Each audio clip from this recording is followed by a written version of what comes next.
Take a deep breath and say you accept the power of divinity. After all that you have been through, and all that you have done, all that you have become, the Aetherum lies in front of you. Divinity is yours to take. I guess I'm sitting on a throne, but I can't see it since I'm zoomed up. Or to sacrifice. What you do next, what shall you do with divinity? So I'm going to become the divine in this one.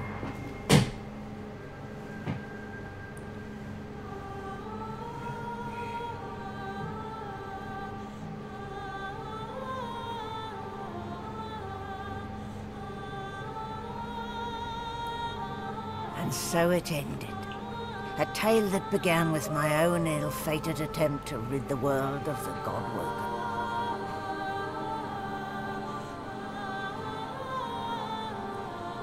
A new divine rose, a true heir to the Seven, more powerful than ever, and united Rivellon in its battle against the Void. All across the realm, she was loved, worshipped, and adored. Humans, lizards, elves, and dwarves all rallied to her banner. The Great Allegiance stood once more, but the war continued. From the depths of the Void, the God King still sought to return. As for me, my last hope of ever being freed of the God King's terrible tyranny faded when the Godwoken claimed divinity. An eternity of pain and suffering is mine. I cling now to the dream that one day the veil will be sealed, that one day I can be freed, that one day a new Godwoken will rise.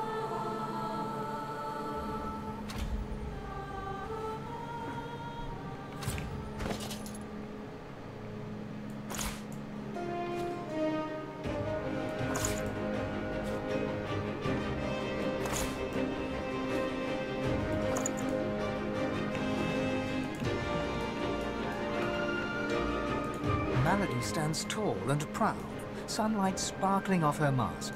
From here, she looks almost angelic. I'm shit. My character looks different. Let's take off my outfit.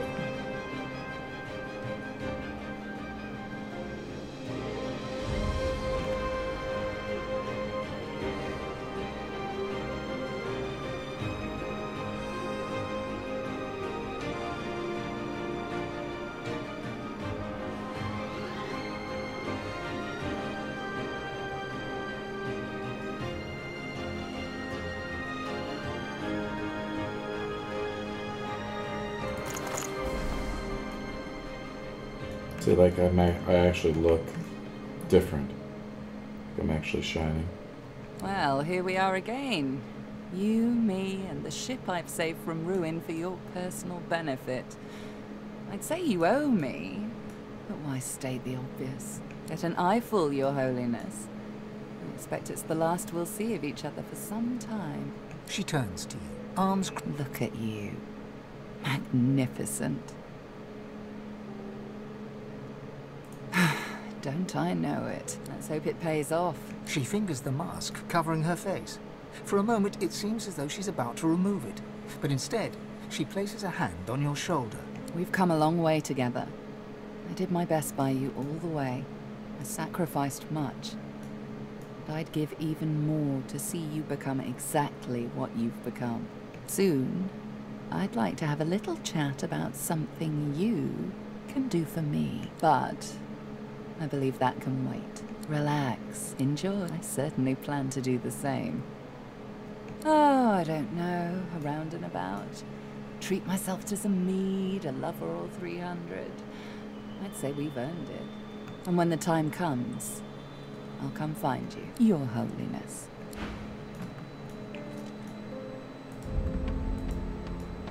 Well, well, look what the cat dragged in.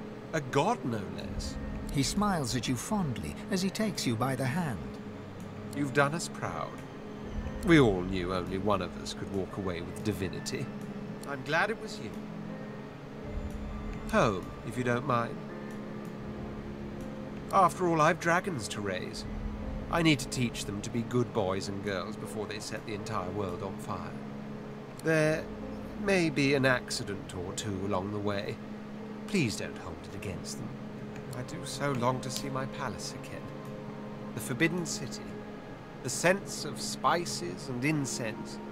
The sound of sitars in far-off rooms. To sit all day in perfumed shade and watch the white of the marble change with the journey of the sun. But above all, I long to be with Sadher. Long to finally have the time to love. Oh, but before you go, remember how when we first met, I took you by the jaw to inspect your teeth? So you did, you little firebrand. Now, if you'll recall, despite lacking a sense of fashion, as per your own testimony, you can cook and groom. At the time, of course, I couldn't have foreseen the adventure ahead, but now that it's quite over, I'd like to renew the opportunity for you to become my slave. What say you? Does he realize he's asking a god to be a slave? Well, only the best for the Red Prince. Surely you must realize that by now. Hilarious.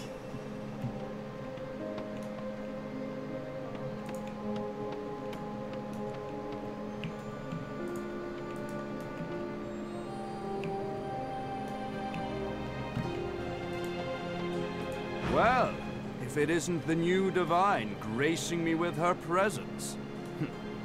How honored I am. Tarquin's smirk wilts into a glower. I didn't come all this way to show deference. Some friendly advice. All who rise are capable of falling. Gods, the Divine, anyone. Remember where you came from. The last thing this world needs is more tyrants. That is the question, isn't it? How does one top the greatest feat of necromancy ever conceived? I might have the answer to that. Tell me, have you ever heard of Tactician? No, of course you wouldn't. It's a written language, unreadable to most, but myself naturally. It comes from a mysterious race from another world, beings that feed on minds. I intend to seek them out.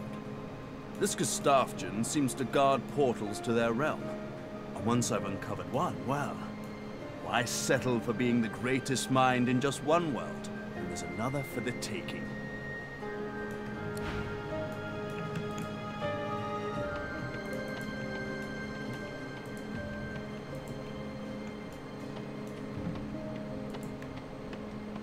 Fane is reading a volume of Cranley Hubert's famous encyclopedia. He leaves through it slowly, muttering to himself. Interesting. His eyes stay fixed on the book as you approach. Fane looks up, his gaze carefully drinking you in. Fascinating. The power of my people. The power of the Veiled. All in one delicate mortal shell. Who could have imagined? The powers of the universe rushing through your body and you feel strange? Heavens no. The skeleton looks back to the book. You can feel the grief radiating from him. I can't help thinking that I could have saved them.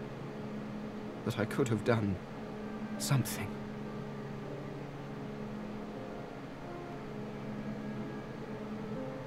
Ask him if you'd like to remove the pain of grief. You are divine, after all. You can do that? Of course you can. Look at you. No.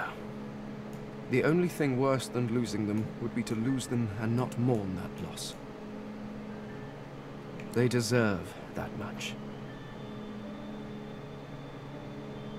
Rest your hand on his shoulders. Whatever about the past, this is his world now. He's in pain. You can feel it. But you also feel the great potential future that lies ahead. The skeleton hefts Hubert's dog-eared encyclopedia, its weight heavy in his hands. I've been rereading this book, looking over your history once again, poring over every detail with a new perspective, and do you know what? It's shit. Fane tosses the book over his shoulder.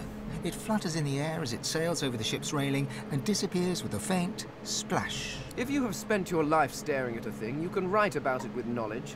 You can write about it with love. But it is almost impossible to write about it with wonder. You creatures have spent your lives trudging about this world, and you've grown blind to its miracles. Simply that to see the true beauty of a thing, sometimes you have to look at it as an outsider, as someone with fresh eyes, if you will. Take otters, for example.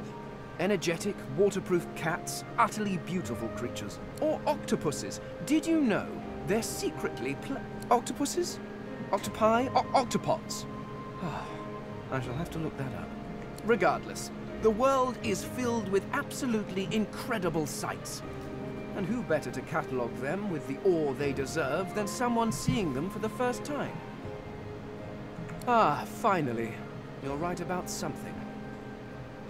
Fane nods curtly and turns away, notebook in hand.